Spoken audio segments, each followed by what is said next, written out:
구석구석 알찬 정보들을 모아 지혜로운 생활로 인도합니다. YTN 뉴스 FM 슬기로운 라디오 생활. 네, 슬기로운 라디오 생활 2부는 매일매일 각 분야 전문가들과 함께 생활 속 다양한 궁금증 해결해봅니다. 자, 4월 급여 받으셨는지요? 혹시 3월 급여와 금액의 차이가 있진 않으셨나요? 몇 가지 변동사항이 있다는데요. 4월 급여에서 확인해야 할 것들 어떤 내용인지 자세히 알아보도록 하죠. 자, 오늘의 주제와 함께 노무와 관련된 모든 궁금증 뭐든지 질문 보내주시길 바랍니다. 우물정 0945 샵 0945 단문 50원 장문 100원의 정보 이용료가 있는 문자 메시지 이용하셔도 되고요. 스마트폰 사용하시는 분들은 YTN 라디오 애플리케이션 활용하시면 됩니다. 자, 지금도 보이는 라디오 함께하고 있는데요. 유튜브에서 YTN 라디오 검색하시면 실시간 소통과 참여 가능합니다. 자, 그럼 오늘의 상담사 모셔보죠. 소나무 노동법률사무소 김효신 노무사와 함께합니다. 안녕하세요. 네, 반갑습니다. 매주 이렇게 뵙는데도 너무 반가워요. 아, 네. 예. 지금 뭐 유튜브로 예. 뭐 오셨지만 죄송합니다만 정진호님께서도 서머리 자세 했더니 시력이 좋아졌다고 하셨고요. 애플리케이션 댓글창으로도 진호님께서는 리시 선생님 덕분에 상쾌한 아침이다라고 하셨는데 사실 저와 함께하는 이 프로그램에서 넘버원이었잖아요. 인기로 따지면. 아, 저 말이죠. 좀 넘어간 것 같아요. 네, 맞습니다. 안 그래도 아침에 잠깐 뵈고 목소리도 들었는데요. 예. 이제는 드디어 세력의 변동이 생기는구나. 이런 생각이 들었습니다. 예, 좀 긴장의 고삐를 늦추지 마시고요. 네. 그동안 코로나19로 인해서 많은 분들이 힘든 시기를 지나오고 있습니다. 이런 상황을 돕기 위해서 각종 지원금 정책들이 시행되고 있는데 잘 몰라서 또 혜택을 받지 못하는 분들도 계실 것 같습니다. 네. 애청자분들을 위해서 중요한 몇 가지 소개해 주시죠. 네. 먼저 긴급 고용 안정 지원금에 대해서 말씀드리겠습니다. 예. 그동안 고용보험에 가입되신 분들에 대한 지원책들은 많이 쏟아졌잖아요. 예. 근데 사실 특수형태 종사 근로자분들이나 아니면 프리랜서들, 무급 휴직자들이나 명세 자영업자분들에 대한 지원이 사실상 부족하거나 거의 없다는 말들이 많았습니다. 그래서 이번에 적은 금액입니다만은 월 50만 원씩 3개월씩 3개월분을 지급하려고 계획하고 있는데요. 근데 그 조건이 가구 소득, 중위 소득이 100% 이하하거나 아니면 신청인의 연소득이 5천만 원 이하 또는 매출액이 1억 5천만 원 이하면서 소득이나 매출 감소가 25% 이상 되면 해당이 되니까 신청하시면 지급하겠다라는 긴급 고용 안정 지원금이 요즘에 조금 핫한 이슈고요. 그다음에 50만 원에 3개월이면 그렇게 적은 돈은 아닌가요? 네, 맞습니다. 이거 지금 정부에서 추산하고 있는 게 약 93만 명 정도라고 추산하고 있거든요. 적은 인원은 아니고요. 잘 챙겨서 해가지고 좀 받으셨으면 좋겠습니다. 그다음에 그동안에 많이 홍보되어 있었죠. 고용유지 지원금. 그렇습니다. 네, 요건은 더 크게 말씀 안 드려도 될 것 같습니다. 코로나가 터져가지고 처음에 우리 계약을 못하는 바람에 가족 돌봄 휴가 어떻게 되느냐 말씀들 많으셨잖아요. 거기에 대한 가족 돌봄 비용 긴급 지원도 있고요. 그다음에 사업주에 대한 지원으로 우리 일자리 안정자금 지원이라고 2018년도부터 지원된 게 있었는데요. 일시적으로 3개월 동안 그 지원 금액이 조금 올랐습니다. 6월부터 5월까지 1인당 5인 미만 사업장에서 1인당 18만 원, 최대 18만 원, 10인 미만은 16만 원, 10인 이상은 13만 원이 지원됩니다. 그다음에 산재보험료 경감입니다. 30인 미만 사업장에서는 3월부터 8월 산재보험료가 30% 감면됩니다. 요거는 별도로 신청하실 필요가 없습니다. 공단에서 데이터 내서 바로 적용해 드리고 있습니다. 그다음에 마지막으로 건강보험료 경감인데요. 건강보험료를 최대 50%까지 지원해 줍니다. 적용 기간은 3월부터 시작돼서 5월까지입니다. 네. 이런 혜택들 절대로 놓치면 안 되겠습니다. 네. 급여 이야기 해볼 텐데 네네. 4월 급여에서 챙겨야 할 사항이 있다고 합니다. 어떤 항목인가요? 맞습니다. 지금 4월 급여를 받으셨 분들은 5일날 빨리 받으면 받으셨어요. 그렇죠. 아니면 공무원들이나 공무원 비슷한 분들은 4월 당월에 25일날 받으셔고 그러셨을 거예요. 이제 5월 10일 날도 받으시고 그럴 텐데요. 4월 급여에서는 개인별로 지급 항목에서 차이가 있는 게 아니고요. 공제해야 하는 사항의 항목에서 변동이 조금 있습니다. 우리 사실 2월 급여에 보면 많이들 기다리는 게 연말정산 환급분이잖아요. 그래서 4월 급여에는 건강보험 연말정산이 반영됩니다. 건강보험도 연말정산이 있고요. 그다음에 또 이번 달에 아까 좀 전에 말씀드린 코로나19 건강보험료 감면이 있기 때문에 그게 제대로 적용돼서 받았는지 조금 신경을 더 써주셔야 됩니다. 네. 13월의 월급이라고 불리는 방금 말씀하신 네. 연말정산에는 모든 직장인들 관심이 참 많잖아요. 맞습니다. 건강보험료 연말정산은 상대적으로 관심이 덜한 것 같은데 네. 그러면 건강보험 연말정산이 급여에 어떻게 반영이 됩니까? 네, 사실 뭐 우리 소득세 그 연말정산 같은 경우에는 개인이 뭐 비과세라든지 여러 가지 혜택 받을 수 있는 조건들을 집어넣으면 조금 더 환급분이 더 많이 생기고 하잖아요. 예. 근데 건강보험은 그런 게 없습니다. 그래서 뭐 국민연금은 과 달리 이거는 추정산제도라는 게 있는데 두 가지 아까 말씀드린 연말정산이랑 예. 그다음에 퇴직정산에 어떻게 되느냐 신고한 금액과 우리 실제로 받은 금액 보수가 서로 비교해서 보험료를 덜 냈냐 아니면 더 냈냐 예. 그래서 그걸 정산해 주는 제도입니다. 그게 퇴직할 때 한 번 하게 되는 거고요. 예. 두 번째는 이번처럼 19년도 소득 신고한 금액 가지고 4월 달에 부가 고지하게 되는 겁니다. 예, 그러면 월급이 네. 더 줄어들 수도 있고 더 늘어날 수도 있는 그래서 거죠. 공제 항목에 이런 겁니다. 그 전에 이제 2019년도에 신고 금액을 작게 해놓고 예. 소득을 많이 받았다고 하면 4월 달에는 공제가 더 많이 보험료를 더 많이 돼야 되니까 아무래도 급여가 3월 달보다는 적으실 거고 실수령액이 아니면 반대로 많이 신고했는데 여한 이유로 조금 낮게 신고했으면 그 정산해서 돌려받아야 될 부분들이 있을 거고요. 제대로 파악해서 받을 건 받고 줄 건 주겠다 이거. 네, 맞습니다. 이거는 건강보험료는 어차피 5대5 사업장 5와 그 근로자분 5로 이루어지니까요. 잘 계산을 해야 되는 겁니다. 알겠습니다. 네. 자, 노동 상담 선착순으로 진행하고 있습니다. 유료 문자, 단문 50원, 장문 100원의 정보 이용료가 있는 문자 메시지 샵 0945로 노동 상담 보내주시면요. 이 슬기로운 라디오 생활의 최고의 상담사 김현신 노무사가 정말 속 시원하게 답변을 해드리도록 하겠습니다. 지금부터 선착순으로 한번 받아보도록 하죠. 네. 바로 왔어요. 7507번님. 제가 6월달이면 입사 2년 차입니다. 그런데 이달에 퇴직하면 연차 휴가 16일분에 대해서는 소멸되는지요? 아니면 퇴직 때 16일 연차분 일수 계산해서 수령받을 수 있는지요? 항상 좋은 정보 요청하고 있습니다. 노고에 감사드립니다. 하셨네요. 그러면 6월에 입사하셨고 6월이 되면 2년 차로 2년 차죠? 2년 차로 돌입하신다는 얘기 같은데요. 그러면은 지금은 만 2년이 안 되신 것 같습니다. 1년 몇 개월 되신 것 같은데요. 그러면 6월에 퇴사하시게 되면 이제껏 1년 1개월 개근에서 발생한 만근하며 발생하는 1일 휴가를 하나도 사용하지 않으셨으면 11일의 휴가를 지금은 10일이겠죠. 10일의 휴가로 확보하고 계신 겁니다. 그러면은 10일에다가 이제 6월 이제 다가오는 6월의 입사일이 자기의 입사일 뭐 6월 10일이면 6월 10일이 되면 이와는 별도로 15일의 휴가가 생기게 되는 거거든요. 그래서 최종 16일이 아니라 만약에 6월 2년이 돼서 퇴사하신다고 하면 그 26일의 휴가가 생기는 게 되는 거죠. 네. 그렇기 때문에 죄송합니다. 이분이 2년 차가 된다고 하니까 제가 1년 차가 됐을 때 말씀을 드린 거네요. 착각했습니다. 죄송합니다. 2년 차가 되면 16일이 생기는 게 아니고 15일이 생기는 겁니다. 가사는 3년 차가 돼야지 생기는 거거든요. 그래서 16일이 발생을 하는 거니까 그 16일을 쓰지 못하고 퇴사하시게 되면 연차휴가 미사용 수당으로 받으실 수 있습니다. 받으실 수 있습니다. 네, 맞습니다. 이렇게 좀 헷갈리시면 바로 또 세력 넘어갑니다. 네네. 죄송합니다. 이게 1년 차, 2년 차라고 말씀하시니까 다음부터는 입사일을 꼭 찍어서 말씀해 주시면 되겠습니다. 일단은 입사일 지나서 퇴사를 하셔야겠죠. 그렇죠. 왜냐하면 2년이 딱 되는 날 16일의 휴가가 발생을 해서 그걸 가지고 1년 동안 사용하실 수 있는 거거든요. 그렇기 때문에 그거 잘 맞추셨으면 했습니다. 이런 분들도 계시거든요. 네.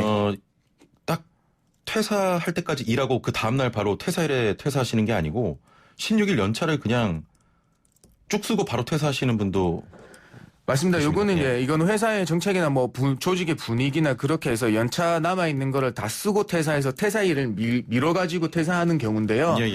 이거는 어차피 뭐 거의 비슷합니다. 왜냐하면 16일 가지고 퇴사일 미룬다고 하면 16일 뒤에 퇴사하시는 거고요. 근데 뭐 16일 뭐 안 쓰고 돈으로 받는다고 하면 그대로 되는 건데요. 사실 근로기준법상 연차 휴가는 그냥 그 사용자의 승인이 있어야 되는 겁니다. 퇴사일을 미루는 것도 만약에 사용자의 승인이 없다고 하면 그냥 그대로 그날 퇴사하시고 그거는 연차휴가 미사용 수당으로 받으셔야 되거든요. 그다음에 만약에 이 부분이 DC형 퇴직연금이라고 하면요. 만약에 퇴직연금에 가입돼 있으시다고 하면 이 연차휴가 미사용 수당 역시 예, 퇴직 그 임금 총액에 산입되는 거니까 예. 크게 차이점은 없게 되는 겁니다. 알겠습니다. 네. 6663번님, 지난해 2월에 근무 시작해서 올해 3월에 퇴사했는데 재직증명서를 끊어주면서 수습기간 3개월은 뺐더라고요.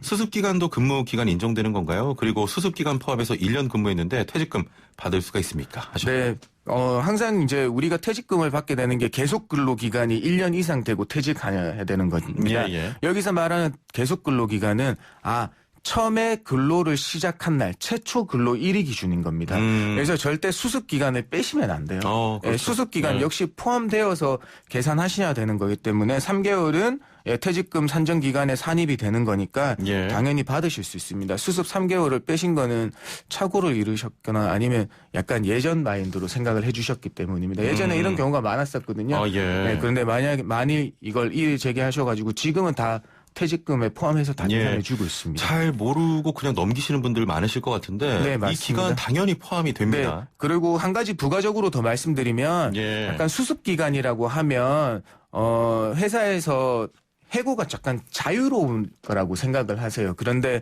일단 법에서는 수습 기간 역시 근로계약이 체결된 거고 예. 뭔가 우리가 수습 근로자니까 일반 우리 정규 근로자처럼 뭐 많은 그거를 바라지는 않지만 예. 어쨌든 간에 해고의 정당성을 요구하고 있다. 그다음에 5인 이상 사업장이면 해고 절차에 대한 서면 통지를 지키셔야 된다. 예. 네, 요거까지 알아두시면 되겠습니다. 알겠습니다. 네.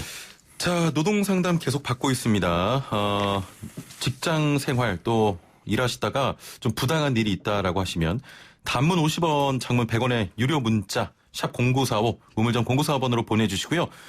유튜브에서 YTN 라디오 검색하셔서 보이는 라디오 댓글창 그리고 또 저희 YTN 라디오 애플리케이션을 통해서도 상담 가능합니다. 지금 바로 보내주시면 저희가 신속하게 상담 도와드리겠습니다. 이하나 72번님께서는 건강보험료 경감 대상인데도 회사에서 적용시켜주지 않으면 어떻게 되는 겁니까 하셨네요. 당연히 뭐 받아야 될 돈을 못 받으신 거니까요. 예, 임금 예. 체불에 해당되는 겁니다. 그래서 회사가 뭐 조치를 안 해준다고 하면 요즘에는 뭐 그 노동부 홈페이지에 익명신고란이 잘 마련돼 있으니까요. 그거 예. 이용해서 하시면 바로 조치가 될 겁니다. 아마 얼마 되지 않는 돈이니까요. 예. 이거는 근로감독관이 전화 한 통해서 시정 조치 내리면 바로 시정될 거라고 생각합니다. 시정될 겁니다. 네. 1673번님, 연차가 10개 정도 남았는데 이걸 다 쓰고 퇴사해도 되나요? 25일까지만 채우면 성과급이 있어서요 하셨네요. 네. 아까 비슷한 비슷한 내용인데요. 예. 사실 연차는 우리 근로자가 청구한 시기에 주는 게 맞습니다. 근데 아까도 이제 조금 더 말씀드리면 이 청구한 시기와 사업장의 운영이 조화를 이루어야 되는 겁니다. 예. 근로기준법의 단서에도 사업 운영에 지장이 있다면 그 시기를 변경할 수 있다고 하거든요. 그래서 요거는 아무래도 그 성과급 얘기를 하셨으니까 회사에서 승인을 해주면 하실 수 있는 거고요. 아니면 안 되는 겁니다. 미사용 수당으로 받으셔야 되는 겁니다. 예. 네. 이거는 회사와의 어떤 좀 협약 같은 게 필요하겠군요. 그렇죠. 회사와 협의가. 서로 간에 협의 그다음에 동의가 필요한 거죠. 네, 예. 합의가 필요하겠습니다. 알겠습니다. 네. 지금 상담 계속 들어오고 있는데요. 저희가 지금부터 선착순으로 또 받겠습니다. 노동상담 샵 0945 우물정 0945번 단문 50원 장문 100원의 유료 문자가 있는 우물정 0945번으로 지금 바로 보내주시길 바랍니다.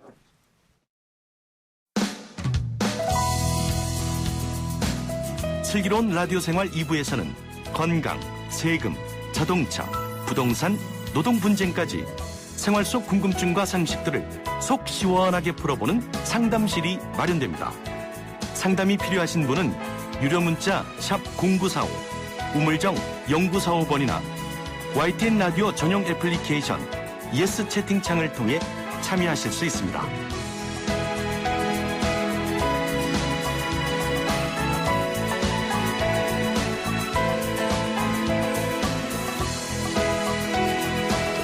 네, 이렇게 중간에 음악이 나가야 상담이 많이 들어옵니다. 7794번님. 회사에서 연봉 협상 시점도 아닌데 임의로 연봉을 1,000만 원 내리겠다고 해서 거부했는데요. 이걸 이유로 나가라고 하네요. 이래도 되는 겁니까? 하셨네요. 네, 안 됩니다. 예, 이거는 우리 질문 주신 분의 의지에 달려 있습니다. 사실 예. 왜냐하면 지금 연봉 월급여를 뭐 일방적으로 삭감하는 거, 근로자 동의 없이 삭감하는 거 역시 임금 그리고 나서 지급하지 않는 거는 임금 체불에 해당되는 거고요. 예. 연봉 협상 결렬을 이유로 해고를 한다는 거는 더더군다나 정당한 사유에 해당되지 않습니다. 네, 그래서 어떻게 좀 구제받을 수가 있을까요? 만약에 이제 아직까지는 이 해고 통보가 있었는지 아니면 처분이 있었는지가 아직 불투명하거든요. 예. 만약에 안 나간다고 하고 4월 급여에서 그 금액만큼 감액해서 준다. 동의가 없음에도. 그러면 역시나 임금 체불에 해당되기 때문에 관계 기관에 신고 통해서 권리 구제 받으시면 되고요. 정말 나가라고 해서 해고가 이루어졌다고 하시면 해고일로부터 3개월 이내에 부당해고 구제 신청해 주시면 됩니다. 단 5인 이상 사업장이어야 되겠죠. 네. 알겠습니다. 만약에 5인 미만 사업장 같은 경우에도 구제 받으실 수 있는 방법이 해고를 하려면 30일 전에 해고해야 됩니다. 30일 전이 아니면 해고 수당 받으실 수 있습니다. 네. 7895번님께서는 수습기간이 끝났는데 사장님이 근로계약서 쓰는 걸 미루고 있습니다. 그래서 면접 때 이야기했던 급여 말고 2달 동안 시급으로 받고 있습니다. 이래도 되는 걸까요? 하셨네요. 역시 이거는 면접 때 이야기한 구두상 얘기한 내용이 계약서에 발현되지 않아서 나타나는 문제점 같습니다. 뭐 수습기간 끝나서 계약서 안 썼으면 근로기간은 계속 이어지는 거니까 거기에 대한 불안감은 접어놓으셔도 되는데요. 지금처럼 시급을 계속 적용받고 면접 때 얘기한 월급이 적용되지 않는 부분에 대해서는 이 법적 모성으로 지금 이루어지고 있거든요. 다시 한번 이 부분에 대해서는 사장님께서 하신 말씀이 있으니까 그의 를 들어서 한 번 더 논의를 한번 해보셨으면 됩니다. 이야기를 한번 해보시면 좋을 것 같습니다. 그렇죠. 이런 경우에서는 나중에 한 가지 팁을 드리면 수습 계약서를 쓰실 때 그 내용을 수습 계약서에 기재를 하시는 게 좋아요. 수습 기간 끝나고 나서는 월급 얼마로 한다. 이렇게까지 기재해 놓으시면 당연 적용되는 거니까요. 사실 근무자 입장에서 사장님 수습기간 끝나면 이 월급으로 해달라고 좀 써주십시오. 이렇게 하기가 좀 어렵잖아요. 아니죠. 계약서에 보면 밑에 특약사항이라고 적어놓는 기재란이 있거든요. 왜냐하면 계약서를 따로 정규직 계약서를 따로 쓰시는 데가 그렇게 많지 않아요. 사장님이 말씀해 주신 부분을 그냥 수습기간 끝나면 그 급여로 해주신다는 거에 대한 서로 간의 약속을 확인하는 과정인 거니까 이거는 뭐 계약서에 기재하면서 그렇게까지 우리 근로자분이 걱정하셔야 될 건 아닌 것 같아요. 그렇군요. 알겠습니다. 7674번님, 산재연금 받고 있는데 국민연금 받을 시기가 되면 같이 받는 건지 궁금합니다 하셨네요. 뭐 산재에서 뭐 연금이면 장애연금 말씀하시는 것 같아요. 국민연금하고 국민연금 개시가 되면 그에 대한 상계는 별도로 이루어지지 않는 걸로 알고 있습니다. 4951번님께서는 회사에서 연차 계산할 때 연차일수 마이너스 공휴일 개수를 하는데 계산법이 맞는 건지 하셨거든요. 근데 문자가 조금 헷갈리게 들어와서 연차 계산법 좀 다시 한번 소개를 해 주시겠습니까? 연차는 우리 1년이 되면 15일, 그다음에 2년차 15일, 그다음에 3년차를 돌아보면 16일인데요. 요거는 제가 유추할 수 있겠어요. 회사의 방법은 이 사람이 근속 기간에서 연차 일수 마이너스 공휴일 일수 한다는 이유는 뭐냐면 한 가지로 의심해 볼 수 있어. 근로자 대표와 연차에 대한 서면 합의가 연차 대체에 대한 서면 합의가 돼 있을 수도 있어요. 왜냐하면 우린 근로자 대표하고 하기 때문에 각 개인의 근로자들이 공휴일에 쉬더라도 자기 연차를 사용해서 쉰 건지는 모르는 거예요. 그래서 만약에 그 연차 대체에 대한 서면 합의가 적법하게 이루어졌다고 하면 회사의 연차 적용 계산이 무조건 틀리다고만 말할 수는 없고요. 만약에 서면 합의도 없는데 이렇게 한다고 하면 잘못된 겁니다. 알겠습니다. 자, 오늘 말씀은 여기까지 듣겠습니다. 감사합니다. 네, 고맙습니다. 소나무 노동법률사무소 김효신 노무사와 함께했고요. 지금 애플리케이션 이벤트 하고 있는데요. 당첨자 바로 발표해드리겠습니다. 끝자리 7675번님, 5272번님, 3119번님, 4951번님 축하드리고요. YTN 뉴스 FM 슬기로운 라디오 생활 벌써 마칠 시간이 됐군요. 내일 뵙겠습니다. 최영진이었습니다. 고맙습니다.